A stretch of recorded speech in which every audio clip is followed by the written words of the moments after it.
특수기동대에서 했습니다.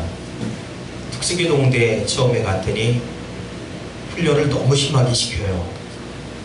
고참들이 한 달 동안 따로 훈련시키는데 그 훈련 내의 강도가 얼마나 센지 훈련을 받는 이 하급자가 훈련시키는 상급자에게 대들고 싸울 만큼 훈련이 너무 심한 거예요. 그래서 연대 청원에서 그 훈련을 이후에 없앴습니다. 훈련의 강도가 너무 세서 자꾸 사고 나니까 훈련을 없앤 거예요. 훈련이 강하지 않으면은 덤빌 이유도 없죠. 감히 상급자에게. 하급자가 자기 신분을 망각하고 상급자에게 덤빌 만큼 훈련이 너무나 심했던 거예요. 왜 그렇게 심하게 훈련을 시켰냐면 우리가 맡은 임무가 그만큼 강했기 때문에 훈련을 강하게 시킬 수밖에 없었다고 말들을 해요. 하나님께서도 우리 인생을 다룰 때 그렇게 다루십니다. 연단시키고 훈련시키시는데 하나님께서 쓰시고자 하는 사람은 더 강하게 더 세게 훈련시키고 연단시키십니다. 우리가 흔히 요셉을 볼 때 요셉 그러면 애굽의 국무총리다 거기에만 주목을 해서 우리도 애굽의 총리가 됩시다. 우리도 요셉처럼 높은 자리에 올라가 봅시다. 그렇게 말을 합니다. 그런데요, 우리가 요셉이 그 자리에 올라가기까지 얼마나 많은 훈련을 겪었는지를 생각을 해야 됩니다. 그 생각을 건너뛰고 총리 자리만 바라보면 그건 신앙이 아니에요. 그건 잘못된 거고 미신하고 똑같아요. 하나님은 훈련 없이 사람을 쓰진 않습니다. 성경을 보면 요셉이 어린 시절에 요셉에 대해서 기록하기를 요셉이 믿음이 출중했다거나 인품이 훌륭했다거나 능력이 뛰어났다거나 그런 말 하나도 없습니다. 요셉에 대해서 어린 시절 기록해 놓은 내용을 보면 요셉은 고자질장이다, 이기적이다, 또 욕심이 많다, 배려심도 없고 눈치도 없다, 나쁜 것은 다 갖춘 사람이에요. 그런데 요셉이 애굽에 가서 총리가 됐는데 총리가 되고 나서 이 요셉이요 놀라운 일을 감당해냅니다. 요셉이요 총리가 됐을 때에는 애굽이 절체절명의 시기예요. 7년 된 풍년, 7년 된 흉년을 겪어야 합니다. 그때를 잘 겪기 위해서 애굽의 왕이 요셉을 총리로 세웠으니 요셉이 그 일을 잘 감당해야 돼요. 7년 된 풍년 동안은 큰 문제 없습니다. 그런데 이후에 이어질 7년 된 흉년을 잘 관리해야 그래야 나라가 안정되고 요셉을 총리로 세운 보람이 있죠. 요셉이요 7년 된 풍년 동안에 그 곡식을 모아서 잘 저장해 두었다가 7년 된 흉년을 감당해내는데 어떻게 하냐면 곡식을 풀어서 팝니다. 처음에는 애국 사람들이 돈을 가지고 와서 곡식을 사요. 돈도 한계가 있죠. 먹는 것은 계속 먹어야 되는데 돈은 계속 나오진 않잖아요. 돈이 다 떨어지니까 그 다음에 뭘 갖고 와요? 땅문서를 가지고 와요. 자기 소유의 땅을 가지고 땅문서를 가지고 와서 그 땅문서를 바치고 곡식을 사요. 그래서 애굽 전역의 거의 모든 땅이 다 국고로 귀속됩니다. 국가 소유의 땅이 돼요. 그러면서 애굽의 왕권도 강화되고 애굽의 바로 왕은 요셉을 총리로 세운 이후에 아주 흐뭇하고 만족스럽죠. 우리가 아는 요셉이 그만한 능력이 있지 않습니다. 우리가 아는 요셉은 그만한 능력을 발휘할 만한 사람이 못 돼요. 또 요셉이 애굽에 끌려와서 국가 차원에서 잘 교육받은 것도 아닙니다. 종살이 10수년 했고 그 이후에 2년 동안 감옥살이 했고 그리고 감옥에 있다가 곧바로 왕 앞에 불려가서 총리가 돼요. 도대체 그 요셉이 어디에서 그런 능력을 갖추었을까요? 우리가 읽은 말씀을 보면 46절 보면 요셉이 애굽왕 바로 앞에 설 때에 30세다 그래요. 30세다. 고대 근동지방에서 관직에 오를 수 있는 나이는 30세였습니다. 30세 이전에 아무리 능력이 출중해도 30세가 되지 않으면 관직에 세울 수가 없어요. 요셉은 30세 동안에 하나님 앞에 훈련을 받아야 했는데 그 훈련을 어디서 받았냐면 두 군데입니다. 요셉이 그만한 능력을 갖춘 곳, 자기도 모르게 갖춘 거예요. 자기도 모르게 그 능력을 갖추게 된 겁니다. 요셉이요 바로왕의 꿈을 해몽해 준 것은 하나님의 지혜예요. 왕의 꿈은 이러하니 7년의 풍년과 뒤이어오는 여지껏 보지 못한 7년 대 흉년입니다. 라는 해몽은 하나님의 지혜로 한 거예요. 근데 그 다음에 7년 대 풍년과 7년 대 흉년을 잘 이렇게 관리하면 됩니다. 라는 것은 요셉의 능력이에요. 하나님이 주신 지혜가 아니라 요셉의 능력이에요. 어디에서 갖추었느냐? 첫 번째로 하나님께서 요셉을 보낸 훈련소가 바로 보디발 장군의 집입니다. 거기에서 요셉은요, 경제 감각을 키워요. 요셉이 처음에 그곳에 갔을 때 요셉은 말단 종이었지 않습니까? 그런데 요셉이 성실하게 일을 잘하다 보니까 하나님이 그와 함께 하셔서 보디발이 요셉을 달리 보게 됩니다. 그리고 요셉에게 이런 말을 해요. 네가 섬기는 신 여호와가 너와 함께하는 것을 내가 보았노라. 요셉이 하는 모든 일마다 잘 돼요. 요셉이 농사를 주관하면 소출이 몇 배나 더 많아요. 그 보디발 장군이 요셉에게 자기 집의 모든 권리를 다 넘겨버립니다. 아내만 빼고. 그러니까 요셉이 보디발 장군의 집에 재정 담당관이 된 거예요.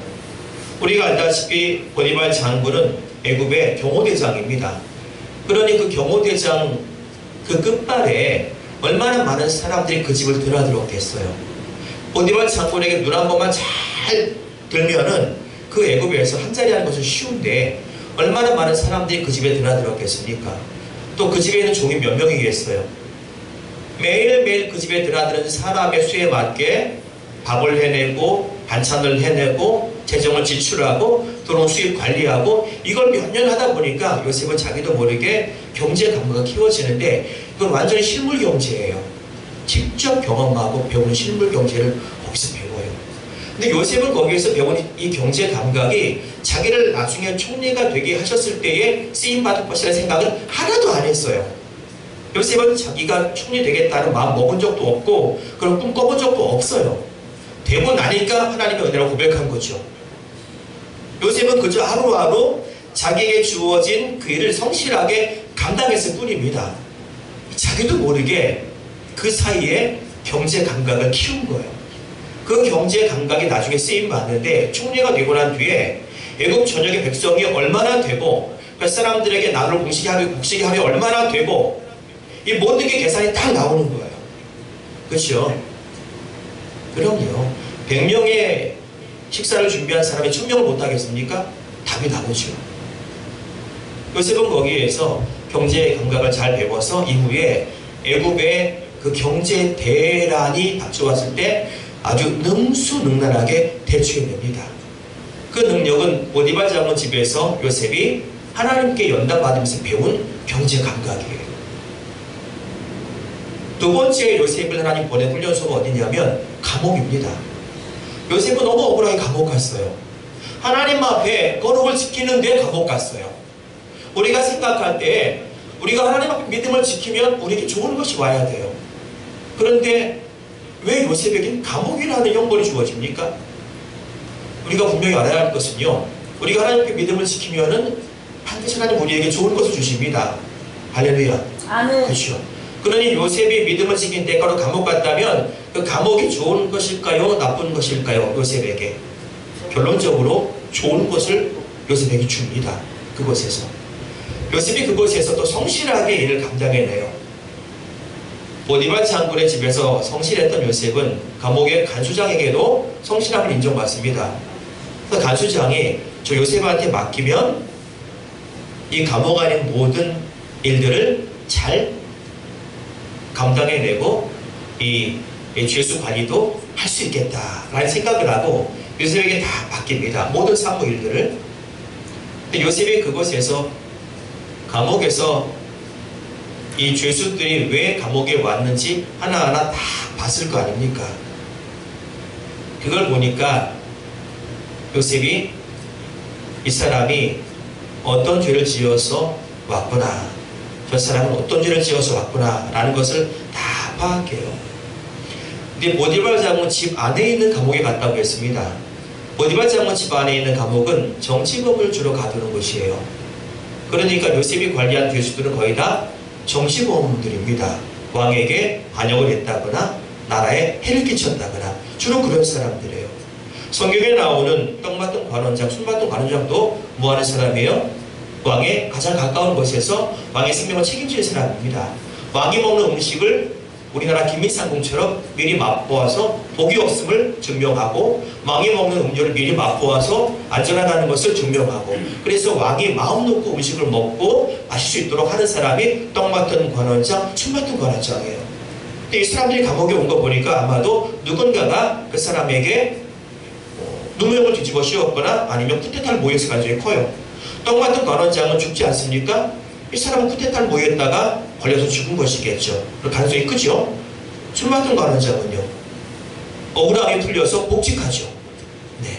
그 사람은 누군가에게 억울하게 쿠데타 모의를 썼던 거예요. 억울하게 풀려서 풀려난 거죠. 요셉이 그곳에서 모든 죄수들의 죄목을 다 보면서 뭘 배웠냐면, 이런 죄는 이렇게 하면 막을 수 있겠구나. 즉 범죄 예방법을 배운 겁니다. 어떻게 하면 이런 죄를 막을 수 있겠다. 이런 죄를 시도한 사람은 그걸 다 배운 거예요. 우리는 7년 대 풍년 동안에 애굽에 큰 문제가 없었겠다는 것을 알아요. 문제는 7년 대 흉년이에요. 나라가 평안하고 먹을 것 많으면 난리가 안 납니다. 근데 나라에 먹을 것이 떨어지면 도적대가 들끓고 난리가 나요. 쿠데타가 언제 일어나요? 나라가 힘들 때예요. 특별히 경제적으로 힘들 때 대개나 쿠데타가 일어나요. 못 살겠다, 갈아엎자, 이러고 데모 일어나고요. 7년 대 풍년 동안 아무 문제 없습니다. 문제는 7년 대 흉년이에요. 그동안에 애굽에는요, 지금까지 겪어보지 못한 흉년이 임해요. 백성들이 먹을 것이 없어요. 그 얼마나 나라가 뒤숭숭했겠습니까? 그러니까 그때에 나라에 도적대가 들끓고 또 쿠데타 모의가 일어나고 반역이 일어나고 그러기 쉽죠.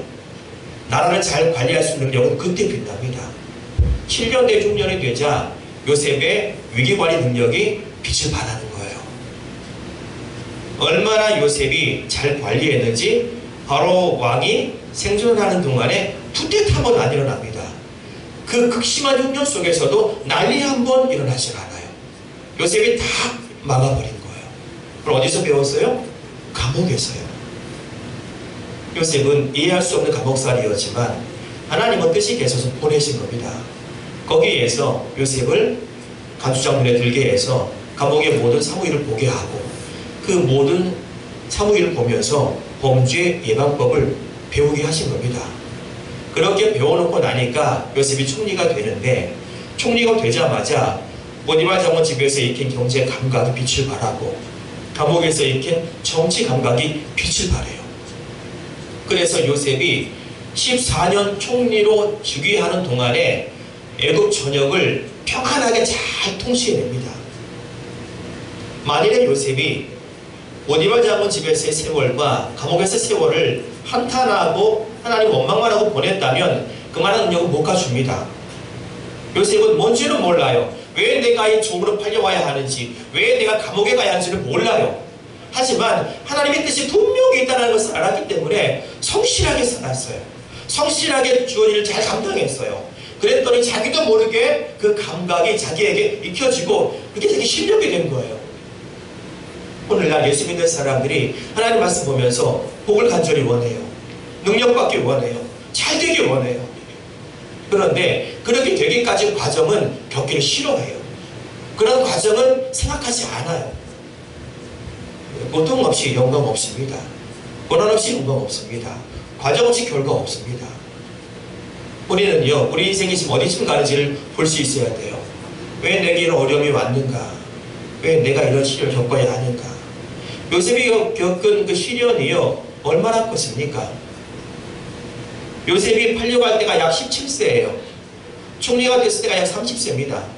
약 14년 동안 겪은 고통, 이게 해석이 되겠어요?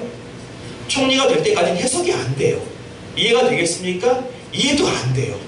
이해도 안 되고 해석도 안 되지만 하나님께 맡기고 살았더니 하나님의 시간에 요셉의 삶이 놀랍게 변하는 거예요. 우리 인생도 그렇습니다. 도무지 이해가 안 되고 해석이 안 되는 인생의 시련이 와요. 하지만 거기에 하나님의 뜻이 분명히 있습니다. 반드시. 우린 그럼 어떻게 살아야 합니까? 매일매일을 첫 번째로 거룩하게 살아야 해요. 두 번째로 성실하게 살아야 돼요. 요셉이 보디발 장군 아내의 유혹에 단호하게 거절로 대처하죠. 내가 하나님 앞에 죄를 지을 수 없습니다. 보디발 장군 아내의 말만 잘 들으면요, 애굽에서 요셉의 삶이 달라집니다. 2인자의 아내는 2인자보다 더 높아요. 더 파워가 있습니다. 그러니까 보디발 장군 아내의 말만 잘 들으면 요셉의 인생이 펼쳐져요. 그런데 요셉은요, 하나님 앞에 죄를 질 수 없다고 하면서 그 보디발 장군 아내의 제안을 거절합니다. 거룩하게 살았습니다. 요셉은요. 비록 감옥에 갇히어도 거룩하게 살았습니다. 두 번째로 성실하게 살았어요. 요셉이 감옥에 가서 성실하지 않았다면 감옥에 있는 떡 맡은 관원장, 술 맡은 관원장의 얼굴빛이 평소와 다르다는 것을 알아챌 수가 없어요. 근데 요셉이 자기가 맡은 일에 성실하다 보니까 죄수들의 얼굴 표정 하나까지 다 알 정도예요. 이 사람 어제와 오늘 표정이 다르네. 대충 살면 그건 몰라요. 요셉은 자기 맡은 일이 무엇이든지 성실하게 감당했습니다. 그랬더니 자기가 맡은 죄수의 얼굴 표정까지도 알아채고 그 덕으로 요셉이 왕 앞에 불려간 거 아닙니까? 술 맡은 관원장의 추천으로 요셉이 왕 앞에 간 거 아닙니까? 우리가 이 땅을 살아갈 때요, 우리가 거룩하고 성실하게 살아갈 이유가 거기 있습니다. 오늘 저와 여러분들이 살아가는 그 삶이 하나부터 열까지 다 이해가 되진 않을 겁니다. 때로 너무 힘들고 고단하고 도무지 이해도 안 되고 해석도 안 되는 삶이 연속일 때도 있어요. 그때에 하나님의 뜻이 계심을 믿고 거룩하고 성실하게 살다 보면 하나님의 시간에 하나님의 놀라운 계획이 우리 안에 이루어질 줄 믿습니다. 하나님의 시간이 되면 우리 모든 것이 아름답게 변화됩니다. 그때까지 요셉처럼 하나님의 뜻이 있음을 믿으시고 거룩하고 성실하게 매일매일 살아가시기를 주님의 이름으로 축원합니다. 아멘. 하나님 아버지,